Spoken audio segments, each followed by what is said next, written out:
Hey, what's going on, guys? David Robio here with the Robio Realty Group, and it's that time of the month again to give you this past month's real estate market stats for the month of January, the very first month of 2024, and I'm so stoked to get into it. Let's get going. Now, the first thing we look at is how many new listings actually went on the market, and in the month of January, the total number of listings equated to 8,312, which was up 7.5% year over year. Now, the next thing we like to look at is how many of those homes are actually selling, and last month, the total number of sales equated to 4,223, which was up 27% year over year. Now, the million-dollar question, what's the average price of all these homes that have been selling? Well, the average sale price for last month was $1,027,000, which was down slightly 1.2% year over year, but essentially over the past 3 months, house prices have held relatively stable. So if you're a buyer in today's market, here's my key pieces of advice. First and foremost, we are in a shifting market. And what that means is we were typically this past year, given where interest rates were, in a buyer's market. However, due to inventory levels, we're kind of seeing that needle transition from a buyer's market to a balanced market, and actually slating over towards a seller's market, primarily because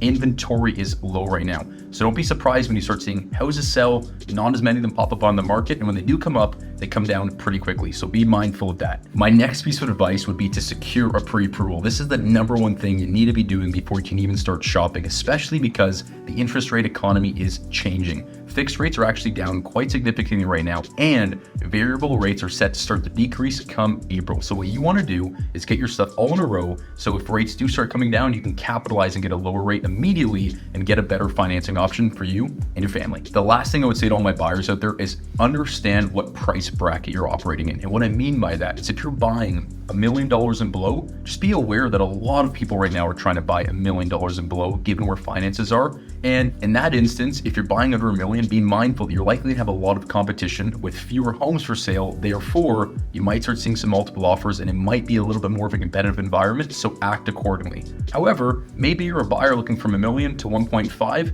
and in the bracket you're looking in, there's not as much competition. There's actually some more listings to choose from. So that might be a little bit more of a balanced market. And then, hey, maybe you're a buyer looking from 2 million to 3 million. And at that price point, there's very few competition, and there's actually a handsome amount of listings at that price point. Therefore, technically a buyer's market. So please be mindful what price bracket you're shopping in and act accordingly. Now, if you're a seller, here are my key pieces of advice to operate in the market today. So listen, if you're a seller in today's market, there's really one key piece of advice I'd ask you to consider, and that is be mindful of when you're listing, not to have a ton of competition around you. And the key thing for that is, in the market we were coming from 2 years ago, there literally was not enough homes at any given time for sale that can even meet 1/10 of where the demand was.